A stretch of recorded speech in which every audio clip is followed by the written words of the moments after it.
জয় রাধে, জয় নিতাই চৈতন্য। আশা করি আপনারা সবাই খুব ভালো আছেন এবং আনন্দিত আছেন। আমরা যথারীতি চলে এসেছি এইবারের একাদশী, অর্থাৎ আষাঢ় মাসের কৃষ্ণপক্ষের একাদশী, যোগিনী একাদশী 2025। এই একাদশী কবে পালন করা হবে? শাস্ত্র সিদ্ধান্ত মতে ব্রহ্মবৈবর্ত পুরাণের বিশেষ মাহাত্ম্য কথা অবশ্যই আমরা আলোচনা করব। এই একাদশীর বিস্তারিত আলোচনার পূর্বে আপনাদেরকে আরেকটি বিশেষ বিষয়গুলি জানিয়ে রাখি যে অম্বুবাচী 2025, অর্থাৎ অম্বুবাচী শুরু হচ্ছে কিন্তু এই একাদশীর দিন থেকে। সেক্ষেত্রে একাদশীতে বিশেষ কিছু কি পরিবর্তন হবে, বা এই ব্রত নিয়ে কিছু সিদ্ধান্ত, শাস্ত্রীয় সিদ্ধান্তে বিশেষ কিছু পরিবর্তন আছে কিনা, বা সেই সিদ্ধান্ত কি, আমরা অবশ্যই আপনাদেরকে সেই বিস্তারিত জানাবো। তবে চলুন প্রথমেই আমরা জেনে নিই 2025 সালের, অর্থাৎ আষাঢ় মাসের প্রথম একাদশী। আষাঢ় মাসের কৃষ্ণপক্ষের একাদশী হচ্ছে 2025 সালের হচ্ছে 22শে জুন রবিবার পালন করা হবে। 21শে জুন কিন্তু আমাদের ভারত বাংলাদেশে পালন করা হবে না, কারণ যে টাইমিংটি আছে সেটি দশমী যুক্ত আছে। তো সেই কারণে আমরা একাদশীটি পালন করবো অবশ্যই 22শে জুন, অর্থাৎ রবিবার। এবার এই যে 22শে জুন রবিবার এই একাদশী পালন করব, অবশ্যই আপনারা যারা আমার চ্যানেলের মাধ্যমে প্রতিনিয়ত একাদশীর ভিডিওগুলি দেখেন, অথবা যে কোনো ভাগবতিক আলোচনা, শাস্ত্র এবং গীতা দেখেন, আপনারা নিশ্চয়ই জানেন যে আমি প্রত্যেকটি একাদশী ব্রতে একটি বিষয়ে আপনাদেরকে অবগাহন করাই, যে আপনারা এই যে একাদশী অবশ্যই, বা যে কোনো ব্রত আপনার গুরু পাঠের যে বিধান বা নিয়ম, বা আপনার আচার্যদেবের যে বিধান, সেই অনুযায়ী কিন্তু আপনারা পালন করবেন। প্রধানত শাস্ত্রীয় সিদ্ধান্তে 5 প্রকার রবি শস্য একাদশীতে বর্জনীয়, তাছাড়া আপনারা সমস্ত কিছু গ্রহণ করতে পারবেন। এবং অবশ্যই এই একাদশীতে আপনারা যাই খাবেন তা ভগবানকে নিবেদন করে খাওয়া উচিত, কারণ যে কোনো অবস্থাতেই আমাদের কিন্তু ভগবানের প্রসাদ পাওয়া উচিত। তাহলে কি হবে, সেই অন্যের মধ্যে যদি কোনো দোষ থাকে সেই দোষ কিন্তু নষ্ট হয়, এবং প্রসাদ এই সর্বদুঃখানি হানিরাম উপজায়তে, অর্থাৎ প্রসাদের সমস্ত প্রকার বিঘ্ন, সমস্ত প্রকার দুঃখের নিবারণ হয়। এবার চলুন, এই একাদশীর কথা তো আমরা জানলাম। পরের দিন এই একাদশীর পালনের সময়টি আমরা জানবো প্রথমে, তারপরে আমরা এই একাদশী সম্পর্কে আরও বিস্তারিত এবং বিষয় কয়েকটি এবং মাহাত্ম্য কথা সম্পর্কে অবগত হব। প্রধানত 22শে জুন 2025 এ, অর্থাৎ যোগিনী একাদশী, আষাঢ় মাসে কৃষ্ণপক্ষের একাদশী। পরের দিন অর্থাৎ 23শে জুন সোমবার এই একাদশী যে পালন করব, সেই পালনের সময়টি আপনাদের জন্য অবশ্যই ডিসপ্লেতে দিয়ে দিলাম। সেই পালনের সময়টি হচ্ছে ভারতের পশ্চিমবঙ্গে এই পালন 23শে জুন অর্থাৎ সোমবার সকাল 4:53 থেকে শুরু করে সকাল 9:20 পর্যন্ত থাকছে, এবং বাংলাদেশে এই পালন সকাল 5:18 থেকে শুরু করে 9:37 পর্যন্ত কিন্তু থাকছে। এবার একটি বিষয় আপনাদেরকে জানিয়ে রাখি, যে এই যে একাদশী আপনারা পালন করছেন, গর্গ সংহিতায় 10 প্রকার বিধান বিধিত হয়েছে, যার মধ্যে একাদশী দিন, তার আগের দিন এবং একাদশীর পরের দিন, অর্থাৎ দশমী, একাদশী এবং দ্বাদশী, এই 3 দিন কিন্তু আমরা 10 প্রকার বিধিনিষেধ মানা উচিত।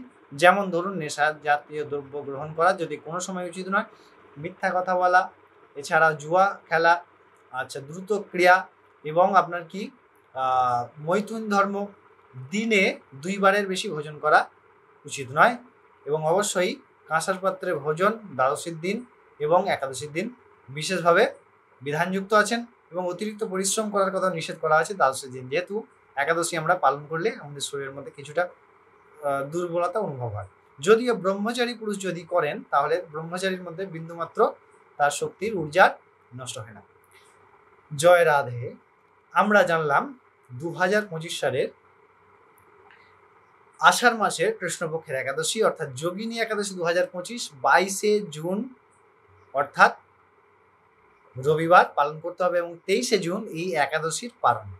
এবার ব্রহ্মবৈবর্ত পুরাণে এই একাদশী যে মাহাত্ম্য কথা, সেই মাহাত্ম্য কথা সম্পর্কে আমরা অবগত হব। এই প্রসঙ্গে ভগবান শ্রীকৃষ্ণকে উদ্দেশ্য করে যুধিষ্ঠির মহারাজ প্রশ্ন করেছিলেন যে, হে কৃষ্ণ, আমায় এই যে আষাঢ় মাস এবং আষাঢ় মাসে যে কৃষ্ণপক্ষের অর্থাৎ প্রথম যে একাদশী, সেই একাদশীর কথা আপনি করুণাপূর্বক আমায় বর্ণনা করুন।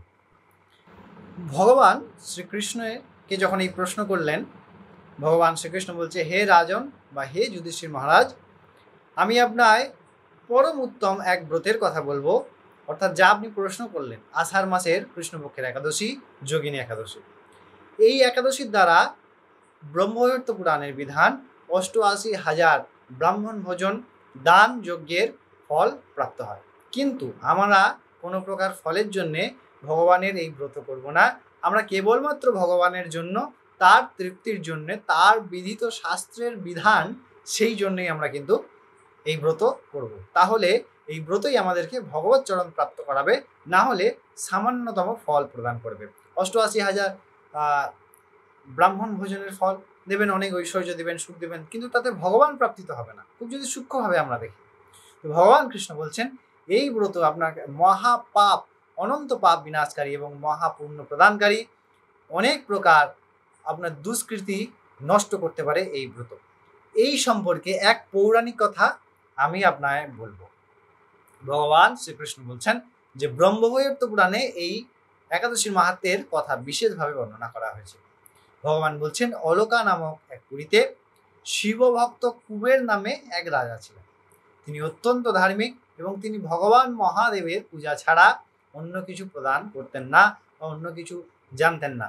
তার প্রথম এবং সর্বপ্রথম এবং বিশেষ কাজ হচ্ছে, বা প্রত্যেক দিনের প্রাত্যহিক নিয়ম হচ্ছে ভগবান শিবের পুজো করা। এবার সেই কুবেরের একজন মালি ছিলেন, যিনি প্রাত্যহিক সকালে শিব পূজার আগেই প্রয়োজনীয় পুষ্পের যোগান প্রদান করতেন বা পুষ্প প্রদান করতেন মহারাজা কুবেরকে। সেই যে মালি ছিলেন তার নাম কি ছিল? সেই মালির নাম ছিল হেমমালি। তো সেই হেমমালি প্রত্যেক দিন ভগবান মহাদেবের পুজোর জন্য কি করতেন না, ফুল প্রদান করতেন। এবং সেই হেমমালি যিনি স্ত্রী ছিলেন তার নাম বিশালক্ষ্মী, এবং সেই বিশালক্ষ্মী ছিলেন অত্যন্ত সুন্দরী, এবং সেই হেমমালি সেই কারণেই কি ছিলেন না, তার পত্নী বিশালক্ষ্মীর প্রতি অত্যন্ত আকৃষ্ট। এই প্রকার অনেক দিন, কিছুদিন যাবৎ চলতে থাকে। একদা এক সময় সেই হেমমালি প্রভাতেই তার স্ত্রীর প্রতি আসক্ত হয়ে কামচিত্তে তার সঙ্গে আনন্দ, তার সঙ্গে ফুর্তি করা এবং তার সঙ্গে কাম ও ক্রীড়ার মধ্যে লিপ্ত হয়ে গেছেন। এদিকে কাম কি করে না, কাম আমাদেরকে সমস্ত প্রকার সৎ কর্ম থেকে বঞ্চিত করেন, আমাদেরকে অপরাধ বৃত্তি তৈরি করেন। তো কি হলো, এদিকে শিব পূজার যে পুষ্পের প্রয়োজন, সে পুষ্প তিনি যথারীতি দিতে ভুলে যাবেন। এবং যখন প্রায় বেলা গড়িয়ে গেল, এদিকে হেমমালি পৌঁছালেন না, মহারাজা যে কুবের ছিলেন তিনি তার সৈন্যদেরকে পাঠালেন, রাজ রক্ষীদেরকে পাঠালেন যে যাও, এখনো কেন ফুল এসে পৌঁছায়নি, তুমি হেমমালির বাড়িতে গিয়ে দেখে এসো। সেই রাজা কুবেরের যারা রাজরক্ষী ছিলেন তারা হেমমালির গৃহে গেলেন এবং দেখে এলে রাজার কাছে সেই সংবাদ নিবেদন করলেন। রাজাকে বললেন যে হে মহারাজ, এই যে হেমমালি, সে তার পত্নীর সঙ্গে আনন্দে মত্ত হয়ে আছে এবং সে ভুলে গেছে যে আপনার পুষ্পের প্রয়োজন আছে বা মহাদেবের পুষ্পেরটা অত্যন্ত প্রয়োজনীয়। তো তৎক্ষণাৎ তাকে ধরে আনার জন্যে কী করলেন না, প্রস্তুত করার জন্য আদেশ প্রদান করলেন। এদিকে তার কামের, কারণ কাম তো সবসময় থাকে না, কিছু সময়ের পরে হুঁশ তো ফেরেই। তখন মনে হলো আমি এর জন্যে মহাদেবের ফুল নিয়ে যেতে কী হয়েছি না, ভুলে গেছি। তো এর ফলটা কি হতে পারে তিনি কিছুটা হলেও আন্দাজ করতে পারেন, এবং তৎক্ষণাৎ স্নান না করে তিনি কি করলেন, রাজ মহলে গিয়ে রাজার সামনে তিনি উপস্থিত হলেন।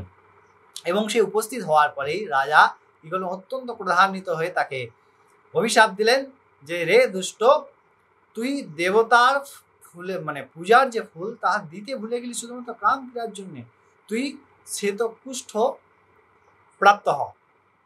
এই বলে যখন অভিশাপ দিলেন তিনি অত্যন্ত কষ্ট পেলেন, এবং তোর সঙ্গে তোর স্ত্রীর চিরবিয়োগ সংগঠিত হোক। কিন্তু এইখানের মধ্যে আরেকটা টুইস্ট আছে, যেটি হচ্ছে ভগবানের যে কর্ম সেটি কোনোদিন বিনষ্ট হয় না। হতে পারে কি সময়ের জন্য ভুল হয়, কিন্তু ভগবানের নিমিত্তে যে কর্ম হয় সেই কর্ম কিন্তু কোনোদিনই ভুল হয় না। তো সেই যে অভিশাপ প্রাপ্ত হলেন, অভিশাপ প্রাপ্ত হয়ে তিনি অত্যন্ত কষ্টের সঙ্গে বিভিন্ন স্থানে ভ্রমণ করতে লাগলেন। এবার হঠাৎ তার মধ্যে সেই সুকৃতির প্রকাশ হলো, যে প্রকাশটা কিসের জন্য না, যেহেতু তিনি একটি নির্দিষ্ট সময়, অনেক সময় ধরে মহাদেবের ফুল প্রদান করেছেন, মহাদেবের প্রয়োজনীয় ফুলের প্রদান করেছেন। তো সেই কারণে কি হলো, সেই কারণে সেই স্বীকৃতির ফলে তার মার্কণ্ডেয় মুনির সঙ্গে, পরম বৈষ্ণব মার্কণ্ডেয় মুনির সঙ্গে দেখা হলো কোথায় না হিমালয়। এবং হিমালয়ে যেই মার্কণ্ডেয় মুনির সঙ্গে দেখা হলো, তিনি প্রণাম পূর্বক তার বিনতি তিনি সম্পূর্ণ করলেন যে হে ঋষিবর, আমার মতো অধম আপনার শ্রীচরণে কোটি কোটি প্রণাম। আমি অত্যন্ত কষ্টের মধ্যে মানে চলেছি, আমায় এই কষ্ট থেকে আপনি কি করুন না মুক্ত করুন। তখন বৃত্তান্ত বললেন যে এই প্রকার। তখন সেই ঋষি অর্থাৎ মার্কণ্ডেয় মুনি, ক্ষমা করবেন ঋষি নয়, মার্কণ্ডেয় মুনি কি করলেন না এই যে একাদশী অর্থাৎ আষাঢ় মাসের যে কৃষ্ণপক্ষীয় একাদশী, সেই একাদশীর কি হলো না বিধান করলেন এবং নির্দিষ্ট নিয়মের দ্বারা এই একাদশী ব্রত এবং তারপরের দিন সঠিক সময় ইহার পালন প্রদান করার জন্য বললেন। এর ফলে কি হলো না তিনি সেই পরম কষ্টময় জীবন, চরম কষ্টময় জীবন, কুষ্ঠযুক্ত জীবন থেকে মুক্তি ঘটলেন এবং আবার তার স্ত্রীর সঙ্গে তার পুনরায় সংযোগ বিধান হলো। তো এই হচ্ছে একাদশীর মাহাত্ম্য। অর্থাৎ আমরা যদি ভগবানের উদ্দেশ্যে এই ব্রত করি তাহলে নিশ্চিত ভগবান আমাদেরকে, পরম ভগবানের নাম পরম কল্যাণময়, পরম মঙ্গলময়, তাই তার নিমিত্তে যদি এক সেকেন্ডও আমরা প্রদান করি, সেই সেকেন্ডটি আমাদেরকে জীবনে পরম কল্যাণ, চরম কল্যাণ পর্যন্ত পৌঁছাতে পারবে। অবশ্যই আপনারা যারা একাদশী করছেন নিজে একাদশী করুন এবং আরও আপনার বন্ধু বান্ধব এবং বাড়ির আত্মীয় স্বজনদেরকে একাদশী করতে সাহায্য করুন। অবশ্যই এই ভিডিওটি তাদের মধ্যে শেয়ার করার জন্য অনুরোধ রইল। আমাদের চ্যানেলের মাধ্যমে আপনারা সাবস্ক্রাইব করে সঙ্গে যুক্ত হয়ে থাকতে পারেন ফ্রিতে, যাতে করে আপনার প্রত্যেকটি একাদশী ব্রত, বার, উপবাস এবং সবথেকে গুরুত্বপূর্ণ প্রাত্যহিক শ্রীমদ্ ভগবদ গীতা শ্লোক ওয়াইজ ব্যাখ্যা এবং সান্ধ্যকালীন ভাগবতিক চর্চা আস্বাদন করতে পারেন। অবশ্যই কৃপা করবেন যাতে এইভাবে ভগবানের কথা বলতে পারি যতদিন দেহের মধ্যে প্রাণ আছে। আপনারা অনেক ভালো থাকবেন, আনন্দিত থাকবেন এই প্রার্থনা।